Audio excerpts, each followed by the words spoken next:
हर हर महादेव दोस्तों, आप सभी को स्वागत है फिर से हमारे चैनल में। दोस्तों, आज मैं दो सौतेली बहनों की कथा लेकर आप सबके बीच में आई हूँ, जो अत्यंत ही दुख भरी कथा है। और आप सब इस कथा को पूरा जरूर ही सुनिएगा। और हमारी कथा आप सभी को पसंद आए तो प्लीज़ मेरे वीडियो को लाइक, शेयर और कमेंट करना मत भूलिएगा। दोस्तों, यह कथा बहुत समय पहले की है, जहाँ दो बहनें रहा करती थी।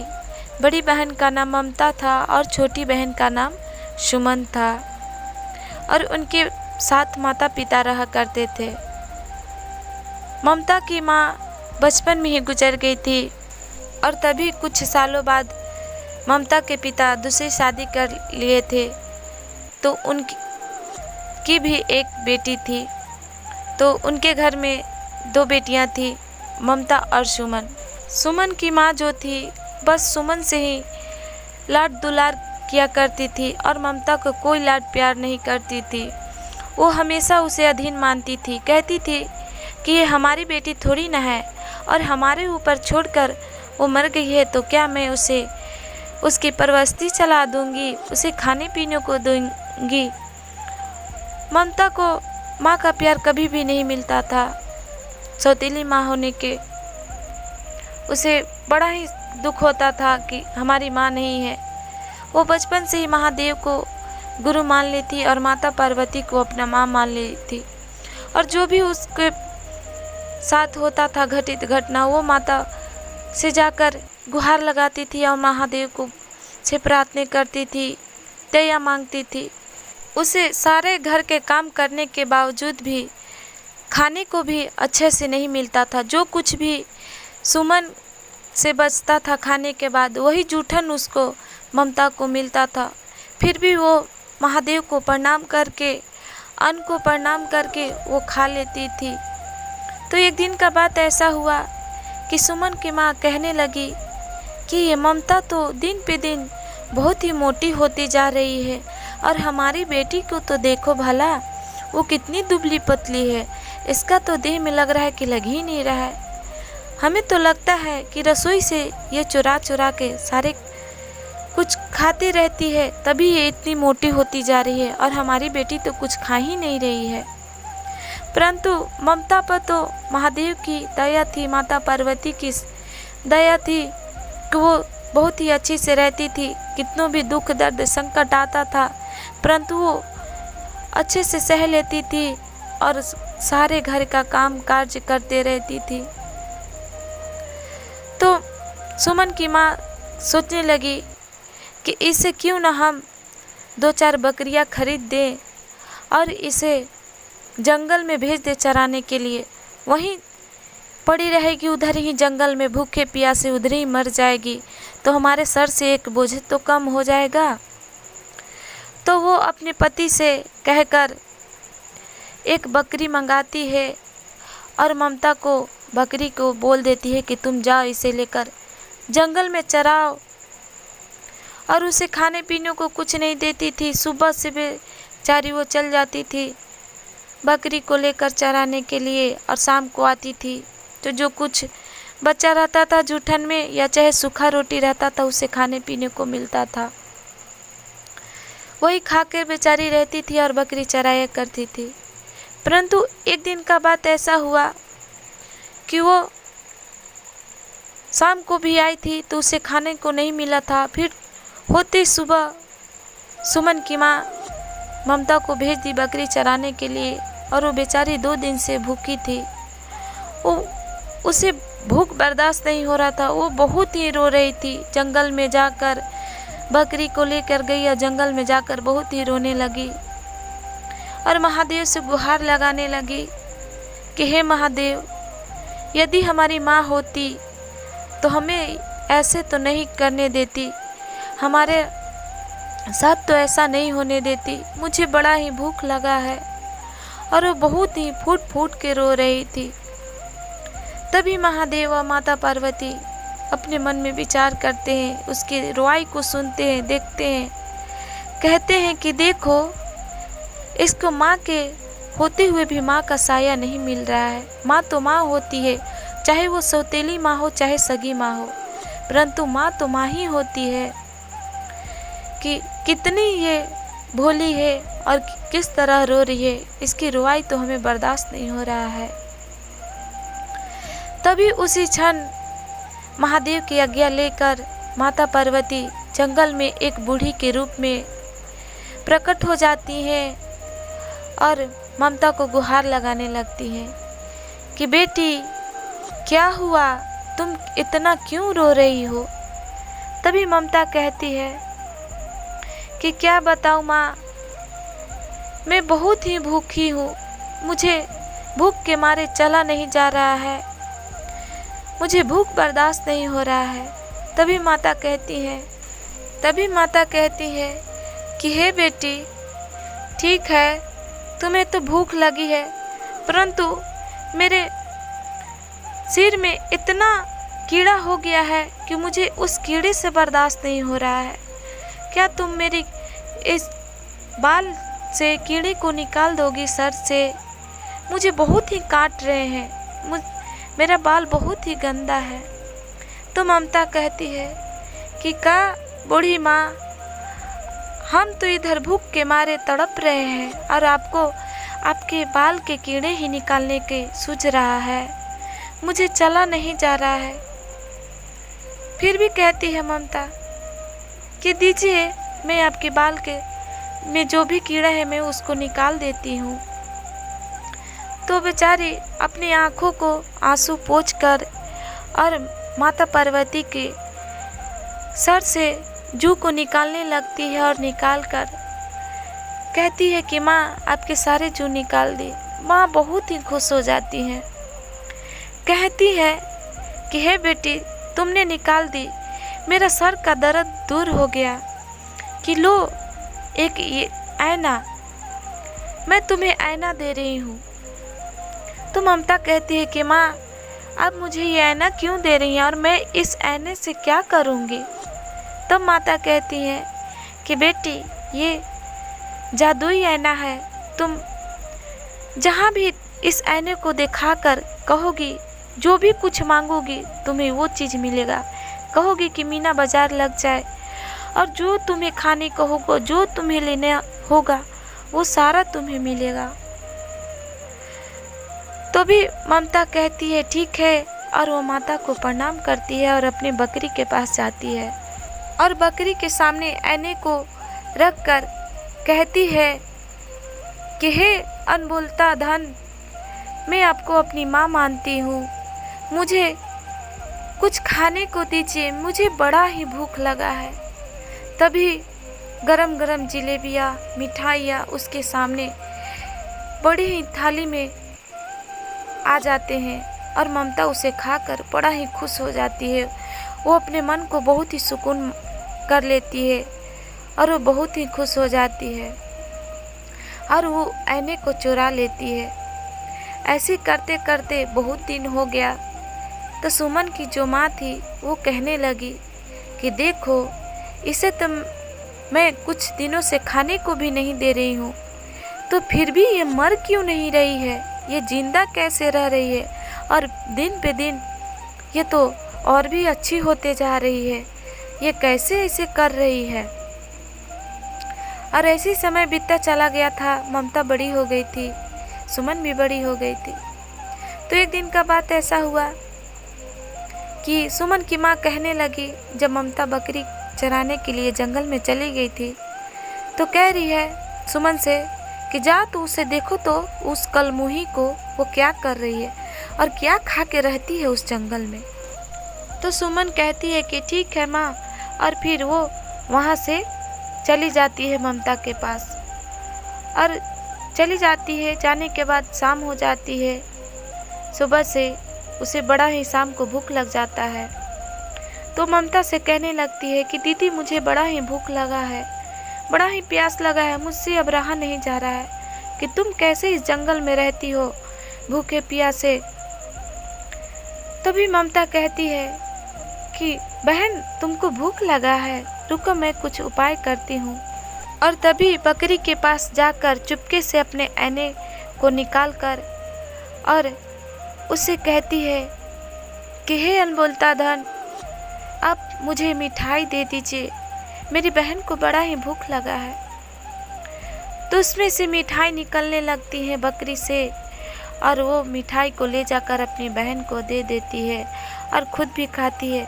तो बहन क्या करती है कि एक मिठाई को खा लेती है और एक मिठाई को अपने गाल में दबाकर और दौड़ी दौड़ी अपनी माँ के पास चली जाती है और जाके कहने लगती है कि माँ बकरी जो है वही दीदी को देती है खाने के लिए और उसी से मांग कर खा कर वो रह रही है। तो सुमन की माँ कहती है कि ऐसी बात है, रुको आज जाने दो ममता को, तब मैं उसे बताती हूँ। तो शाम के समय जब ममता बकरी को लेकर घर आ गई जंगल से, तो सुमन की माँ क्या की कि ममता को एक घर में जाकर बंद कर दी और बकरी को मारने लगी, पूरा कहने लगी कि दो मिठाई दो। बड़ा ही उसे उस कलमुही को मिठाई दे रही थी, अब क्या हुआ, दो हमें भी मिठाई दो। बहुत ही डंडे से मारने लगी। तो वो बकरी कहाँ से दे, उसके पास तो ममता के पास तो माँ का दिया हुआ एक आईना था जिससे वो दिखाकर वो दृश्य लगा देती थी और जो भी उसको खाने का मन होता था वो ले लेती थी। परंतु बकरी के पास वो जादू रहे तब तो वो दे, वो तो ममता के पास था आईना जो दृश्य दिखाकर वो बकरी से मांग लेती थी और खा लेती थी। और तभी मारते मारते बकरी को सुमन की माँ मार डालती है और वो बकरी मर जाता है और उसे फिर रात में उसी बकरी को सब्जी बना देती है और उसे बनाने के बाद जाकर ममता को दे देती है कि लो, बड़ा तुम इसी बकरी से मांग करके खाती थी ना, जब हम मांगने लगे तो वो नहीं दी, लो अब इसे ही मार डाले और लो इसे खा लो। और खुद माँ बेटी दोनों खा लेती है। तभी ममता रोने लगती है कि हे माँ, हमने ऐसा क्या गलती की कि हमारे साथ ऐसा हो रहा है। और वो प्रणाम करके वो छोड़ देती है, नहीं खाती है उसे और वो घर में ही बंद रहती है और बहुत ही रोते रहती है। तभी सुमन की माँ जो थी अपने पति से जाकर कहती है कि अब मैं इसे घर में अपना रखना नहीं चाहती हूँ, अब इसे जाइए विवाह कर दीजिए, हमारी भी बेटी बड़ी हो गई है, हमारी बेटी के लिए एक अच्छा वर ढूंढ के लाइए अच्छे घर में और इसे जाइए, जो भी रास्ते में मिलेगा उसी से सांप हो, बिच्छी हो या कुछ भी हो उसी से इसे विवाह कर दीजिए कि उसे काट उठ कर उधर ही मुआ दे कि घर पे हमारे दोबारा आए नहीं, अब मैं इसे देखना नहीं चाहती हूँ। तो उसका पति पत्नी के बातों को सुनकर चले जाता है और अपनी छोटी बेटी के लिए एक अच्छा वर ढूंढ लेता है और बड़ी बेटी के लिए ढूंढने चला जाता है। जाते ही रास्ता में एक सर्प का बड़ा ही झुंड मिलता है जहाँ जलसा हो रही थी। सारे नाग लोग झुंड में मिलकर हारमोनिया बजा रहे थे, ढोल बजा रहे थे, अपने जलसे में मगन थे। तभी ममता के पिता वहाँ पर जाके खड़े हो जाते हैं और उसी समय शेषनाग की नज़र ममता के पिता पर पड़ती है तो कहने लगते हैं कि क्या बात है, क्या हुआ कि आप क्यों इधर आए हैं हमारे झुंड में। तो ममता के पिता कहते हैं कि सभी को प्रणाम करते हैं, हमारी एक बेटी है, मैं अपनी बेटी के लिए वर ढूंढने आया हूँ कि क्या आप मेरी बेटी से विवाह कर सकते हैं। तो शेषनाग कहते हैं कि क्यों नहीं, मैं बड़ा ही प्रसन्न हुआ, मैं आपकी बेटी से विवाह कर लूँगा। बताइए समय किस दिन मैं अपने बारात को लेकर आऊँ और आपकी बेटी को विवाह करके अपने घर लेकर आऊँ।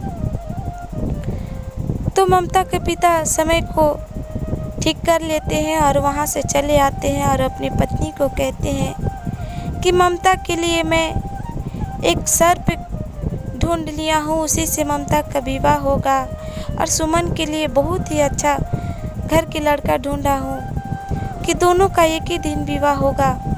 तो कुछ दिन बाद दोनों का विवाह होने लगता है। ममता का बड़ा ही ढोल बजा के साथ सारे नाग जितने भी लोग होते, सांप बिच्छू नाग सब ढोल बजाते हुए बाराती को आते हैं और सुमन का भी बारात घोड़ी पर सवार होकर दूल्हा आता है और बड़ा ही धूमधाम से ममता और सुमन का दोनों का विवाह हो जाता है। सुमन का बहुत ही सारे गहना जेवरात चढ़ते हैं। सुमन की माँ बड़ा ही खुश हो जाती है, कहती है कि देखो हमारी बेटी के कितने गहने चढ़े हुए हैं, हमारी बेटी कितनी अच्छी लग रही है, कि जाओ ये कल मुही सांप के साथ जा रही है, उधर ही इसको काट लेगा और वो मर जाएगी, हमारे घर से बलाए चली जाए। वो उस बात से भी बड़ा खुश थी। तो विवाह हो जाता है और दोनों बेटियां विदाई हो जाती है। तो सुमन भी अपने ससुराल चली जाती है और इधर ममता भी अपने ससुराल आती है।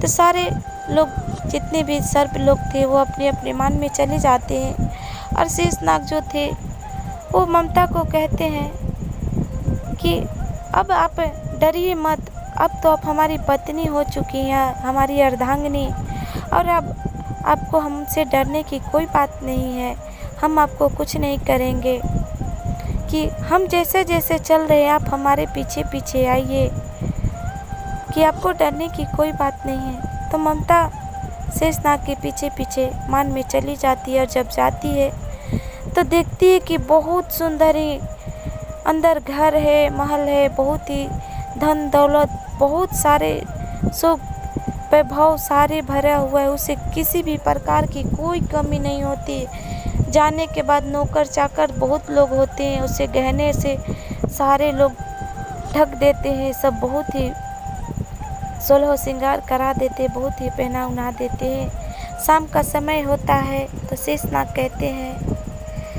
कि सुनिए ममता, कि हमारे जितने भी साथी लोग हैं वो सब आपको देखने के लिए आएंगे, कि आप उन सभी को खाना बनाकर खिला देंगी।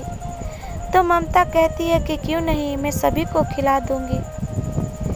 तो ममता के पास तो माता का दिया हुआ वो चमत्कारी आईना था, वो उसी समय अपने ससुराल में आईने दिखाकर मीना बाजार को लगा देती है और गर्मा गर्म जलेबियाँ, कचौड़ियाँ, सब्जियाँ बहुत सारे ला देती है और सभी को खिला देती है। सभी लोग बहुत ही मन प्रसन्न हो जाते हैं और आशीर्वाद दे को ममता को चले जाते हैं, बड़ा ही खुश हो जाती है। तो जब रात का समय हुआ तो शेषनाग ममता से पूछने लगे कि आखिर आप ऐसा जादू क्या किए कि इतने सारे लोगों को खिला दी, और सभी लोग खाकर बड़ा ही प्रसन्न हुए, बहुत ही अच्छा हमें दुहाई देकर चले गए। तभी ममता अपने पति से कहती है कि हमारे पास मीना बाजार दिखाने के लिए एक आईना है, उसी आईने के मदद से हमने सारे लोगों को खिला पिला दिया। तो नागराज बहुत ही खुश हो जाते हैं और कुछ दिनों बाद ममता के पिता आते हैं ममता को लेने के लिए।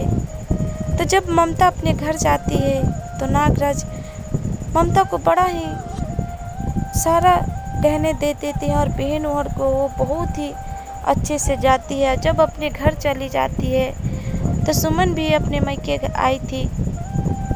तो सुमन की माँ ममता को देखकर बड़ा ही चकित हो जाती है, कहने लगती है कि इसे तो सांप से विवाह करवा दिए फिर भी ये नहीं मरी, और कितना ये गहना पहन कर आई है, हमारी बेटी के पास तो कुछ नहीं है, कितना अच्छा लग रही है। उसे जलन होने लगता है और सुमन भी कहने लगती है कि दीदी तुम कितनी अच्छी लग रही हो, दीदी तुम कितनी अच्छी, दीदी आप मुझे ये गहना दे दो ना, वो गहना दे दो ना। वो चूड़ी को मांगने लगती है, कान में के मांगने लगती है, गले का हार को मांगने लगती है और वो कुछ नहीं देती है, बेचारी चुपचाप बैठी रहती है। तो सुमन के माँ कहती है कि तुम कितनी निर्जल हो, तुम्हें दया नहीं आ रही है कि तुम्हारी छोटी बहन मांग रही है, तुम अपनी छोटी बहन को नहीं दोगी तो किसे दोगी, तुम इसे दे दो, तुम्हें देने से क्या हो जाएगा, तुम्हें फिर तो ये दे देगी ना पहन के। तो ममता बेचारी अपनी माँ के बातों में आकर अपनी छोटी बहन के सारे गहने उतार कर दे देती है और सुमन ममता के सारे गहने को पहन लेती है और उसे पहनने के बाद ममता से कहती है कि दीदी अब चलो हम दोनों नदी में नहा कर आते हैं। तो ममता कहती है कि ठीक है। जब दोनों बहन नदी में नहाने जाती है तो सुमन कहती है अपनी माँ के बताए हुए पर कि दीदी तुम तो बड़ी हो ना, तुम ही पहले नहाओ, तुम ही डुबकियाँ लगाओ तब मैं नहाऊंगी। तो ममता कहती है कि ठीक है। और वो जैसी डुबकियाँ लगाने के लिए सोचती है तैसी सुमन अपनी बहन को नदी में धक्के दे देती है और वो बेचारी गिर जाती है नदी में। और गिरने के बाद वो दही दही दूसरे गांव में चली जाती है, दूसरे किनारे पर। और इधर सुमन ममता की सारे गहने को पहनी तो थी ही और साड़ी भी पहन लेती है और नागराज उसे लेने के लिए चले आते हैं। और सुमन की माँ सुमन को ही सारी तैयारियां करके उसे ही भेज देती है। नागराज के साथ सुमन चली जाती है और इधर ममता जो थी दही दही दूसरे किनारे पे चल जाती है। उधर नाव खेने वाला केवट जो थे वो लोग छान लेते हैं। जब उनकी नज़र पड़ती है ममता पर तो उसे किसी भी तरह बचा लेते हैं और वो जीवित रहती है। और केवट लोग अपने घर ममता को ले जाते हैं। और इधर सुमन गई थी अपने ससुराल तो नागराज फिर कहने लगे रात के जब बात आई कि आप दिखाइए ना अपना जादू, वो आईना निकालिए। तो सुमन सोचने लगी कि ये जादू के बारे में क्या कह रहे हैं, तो वो कुछ नहीं बोलती है। तो नागराज कहते हैं कि शायद ऐसे ही कुछ नहीं बोलती है कि दिखाएगी ही। तो ऐसा ही करते करते 4-5 दिन बीत जाते हैं। तो एक दिन का बात ऐसा हुआ कि नागराज को बड़ा ही महान जग हो रहा था, उसी जग में जाना था। तो वो सुमन को कह देते हैं कि आप घर पे ही रहिए, मुझे बुलावा आया है, एक बड़ा ही जग हो रहा है, उसी जग में मुझे जाना है। सब लोग को, सारे नागों लोग को बुलाया गया है। और वो कहकर चले जाते हैं। और जहाँ ममता थी जिस गांव में, उसी गांव में जग हो रहा था, जलसा हो रहा था। और उसी गांव में नागराज जा रहे थे। तो ममता एक पेड़ के पास बैठकर वो महादेव से दुहाई लगा रही थी, अपने पति के बारे में कह रही थी कि हे महादेव, मैं कहाँ आ गई हूँ कि मुझे कुछ पता नहीं चल रहा है, कि आप हमारे पति से मिलवा दीजिए किसी भी तरह महादेव, कि मैं अपने घर चली जाऊँ। तभी सभी शेष नाग लोग का झुंड जा रहा था। तो ममता का नज़र शेष नाग पर पड़ जाती है। तो केवट भाई को कहने लगती है कि भैया भैया, कि देखिए वो हमारे पति जा रहे हैं। तो केवट बोलते हैं कि कौन से बहन? तो कहते हैं कि आगे वाला भी नहीं है, पीछे वाला भी नहीं है, जो बीच में है वही हमारे पति हैं। तो केवट ममता की बातों को सुनकर जाते हैं और सभी को प्रणाम करते हैं, सभी को रोकते हैं और कहते हैं कि कृपा करके आप आगे वाले जितने भी हैं वो भी सब चले जाएं, पीछे वाले हैं जितने वो भी चले जाएं, हमें क्षमा कीजिएगा। परंतु बीच वाले जो हैं, मैं आपसे विनती करता हूँ कि आप चलिए, आपसे हमें कोई काम है कि आपकी पत्नी आपसे मिलना चाहती है।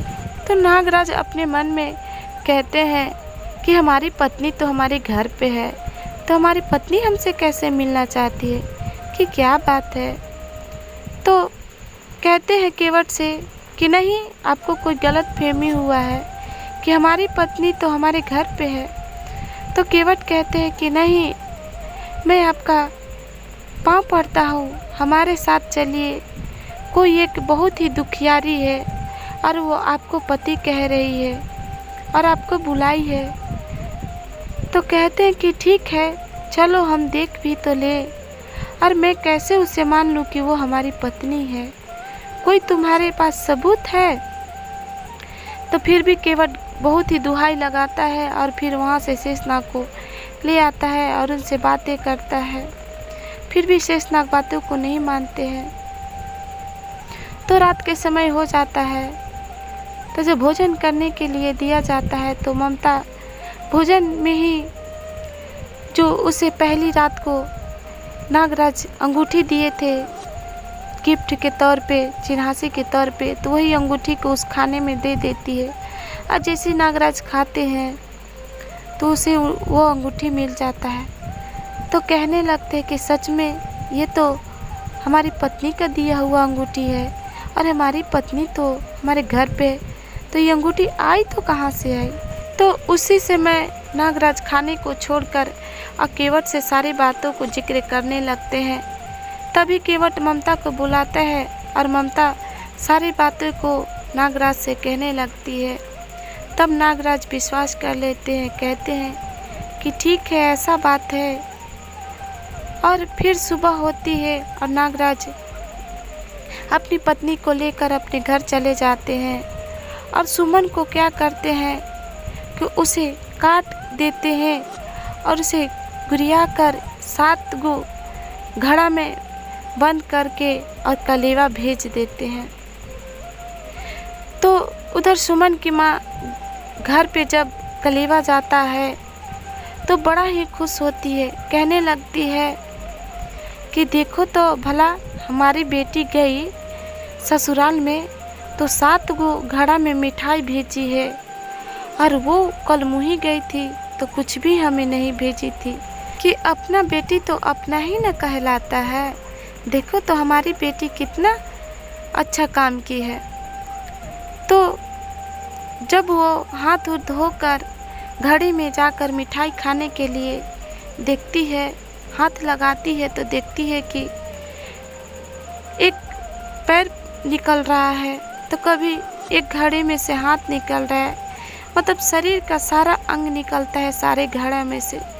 तो बहुत ही रोने लगती है, कहने लगती है कि ये तो हमारा बेटी के ही मार के भेज दिया है और हम सोचे कि हमारा कलेवा आया है, हमारी बेटी ने भेजा है, कि ये सब हमारे दुष्कर्म का ही फल है कि जो आज हमारे निर्दोष बेटी को भुगतने पड़ा हमारा दोष।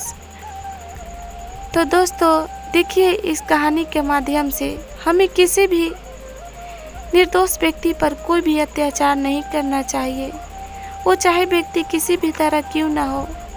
और महादेव का दया कोई भी नहीं जान पाता है, वो किस रूप में अपने भक्तों पर दया बरसाते, कृपा करते हैं, उनका कोई पता नहीं होता है। सच में हमारे महादेव अपने भक्तों पर पल पल दया बरसाते हैं। उसी तरह जिस तरह महादेव ने ममता पर दया बरसाया, एक सांप के बीच रहते हुए भी ममता कुशल मंगल सुख ही परिवार रहने लगती है, उसकी जीवन व्यतीत होने लगता है और महादेव की नित्य आराधना करने लगती है, भक्ति भाव में मगन होकर अपने परिवार के साथ रहने लगती है। तो दोस्तों आप सभी के लिए भी हमारे महादेव से विनती है कि हे महादेव, सभी तमाम गुरु भाई गुरु बहनों पर आप दया करते रहिए, दया बरसाते रहिए, उनके सारे दुख दर्द संकट कष्टों को दूर कीजिए, दया कीजिए महादेव, दया कीजिए।